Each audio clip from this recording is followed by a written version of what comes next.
Mida ya saa 9 za usiku, tayari akina Kambona walikuwa wamefika maeneo hayo wakiwa na magari mawili ambayo wale waheshimiwa walikuwa wamekuja nayo.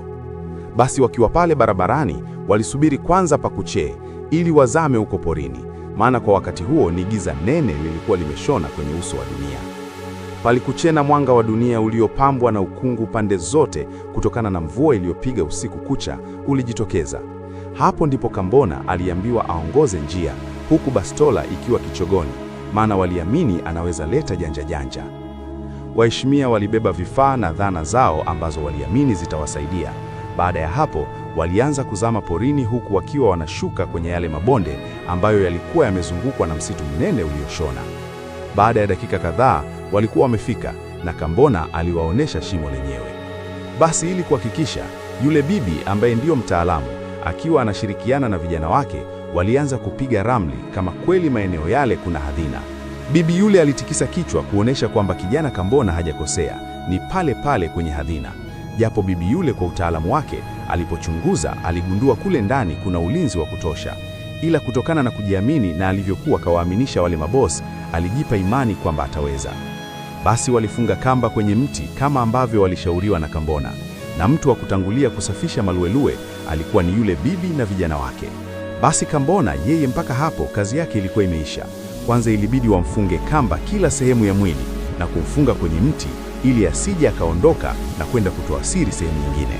Na walimwacha pale wakiwa na imani kwamba watakapotoka kule ndani basi watamkuta na ikiwezekana kummaliza kabisa, kufuta ushahidi. Basi wale waheshimiwa wote kwa umoja wao wakiwa wametanguliwa na mtaalamu wao wanayemwamini walizama kule ndani. Muda huo Kambona alikuwa anajiuliza maswali kama wataweza au ndo yatawakuta kama yaliyowakuta kina Keni. Wale waheshimiwa walizama mpaka ndani ya lile shimo.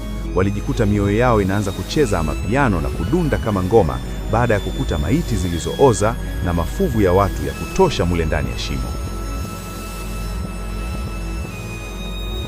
Yule bibi aliwatoa hofu kwamba wasiogope kwa vile wapo na yeye. Na kweli hofu ziliwapungua kidogo. Bibi yule alizidi kupiga ramli yake ili kujua ni wapi njia ilipo. Ni kweli aligundua sehemu ya kugusa ili njia ionekane, ila utaalamu wake ulimuonesha kwamba kule kuna mitego ambayo inatakiwa aidhibiti. Mtaalamu yule alipambana kadri awezavyo. Ni kweli njia ilionekana na hakuna hatari yoyote iliyotokea. Basi kila mtu alibaki kakenua meno na kumumwagia sifa kemu kemu yule bibi. Basi bibi akiwa katangulia na kijana wake mmoja, huku mwingine akiwa nyuma kabisa ya wale waheshimiwa kama ngao, walianza kuingia kwenye ule mlango ambapo ndani yake kulikuwa na giza lisilo na mfano na chini ni mifupa tu ilikuwa imejaa. Waliingia watu wote, ila huku nyuma alibaki mheshimiwa mmoja na yule kijana ambaye alikuwa mpambe wa bibi. Wakiwa nao ndo wanajiandaa kuzama na kumalizikia ili mlango ujifunge, mara kelele na vilio vilianza kusikika. Hakika zilikuwa ni kelele za maumivu kweli kweli kwa wale ambao walikuwa wamefika kwenye lile korido la giza. Hata kelele ya yule bibi ilisikika huku akiwa anaomba msaada. Kijana wa nyuma baada ya kuona hivyo, haraka aligeuza nyuma na kudaka ile kamba kisha kuanza kupanda juu. Na mheshimiwa mmoja ambaye naye alikuwa nyuma na yule kijana, naye alifuata na kushika kamba. Ila akiwa anapanda juu, alikutana na mshale wa mgongo na kudondoka chini. Yule kijana akiwa anapambana na kamba kupanda juu, alijionea kile kilichomkuta yule mheshimiwa. Yaani ilikuwa ni kitu ya kutisha hakika. Kambona akiwa kafungwa kwenye mti huku anafukuza tunzi kwa kutumia kuwapuliza kwa mdomo, alishituka kuona mtu anatoka mule ndani ya shimo akiwa anahema kama anajisaidia.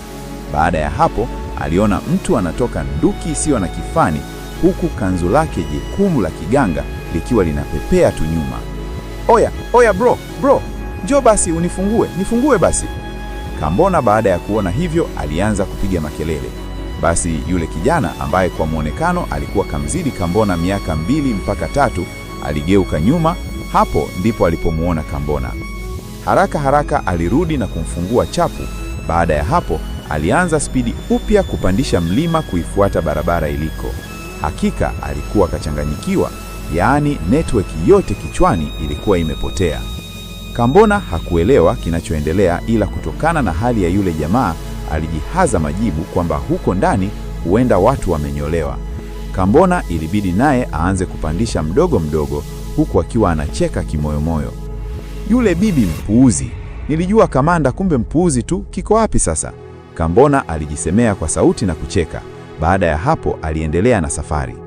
Kambona alifika barabarani, alimkuta yule kijana akiwa anahema mno. Oya mwanangu, kwani vipi? Kimetokea nini haswa? Mbona sielewi, naona unakula tu nyoya. Kambona akiwa anatamani kucheka kwa jinsi yule jamaa alivyokuwa anahema, aliuliza. Kambona alikuja kugundua kwamba yule jamaa sio wa nchi hii kutokana na lugha ambayo alikuwa anazungumza. Yaani ilikuwa ni lugha tofauti kabisa na ile anayoifahamu Kambona. Basi Kambona na yule jamaa walikaa pale kama nusu saa, huku wakiwa wanaongea kwa ishara tu. Bahati nzuri yule kijana alikuwa mtundu kwenye masuala ya magari. Alichokonoa gari mojawapo katika zile mbili. Baada ya kuwaka alikamata usukani na kuanza kuendesha. Kambona alijiuliza maswali mengi mno, kwamba aende mjini na yule jamaa au arudi kijijini. Kuna akili ilimwambia aende mjini kwa sababu kijijini tayari mzee Shoka kashapoteza maisha. Kuna akili nyingine ilimjia kwamba arudi kwanza kijijini akamzike mzee Shoka. Baada ya kunyumbua mambo, Kambona alipata jibu. Aliona ni bora arudi kijijini kwanza kwenda kufanya mazishi ya mzee Shoka. Kambona alianza safari ikiwa ni saa 5 za asubuhi. Kwa kuwa alikuwa ashakuwa mzoefu wa kutembea, hakuona tabu. Kambona alitembea mpaka saa 6 usiku. Aliona ni bora atafute sehemu apumzike kwanza, kwa sababu safari ilikuwa haijabaki ndefu kama alikotoka. Alfajiri kabisa Kambona alianza safari, na mida ya saa 3 alifika pale kijijini. Ila Kambona alishangaa ile njia ya kuelekea kwa mzee Shoka, watu wakiwa ni wengi na wengi mno, walikuwa wakimtazama mara mbili. Kwanza Kambona mashaka yalianza, maana aliona hata gari la askari limepaki.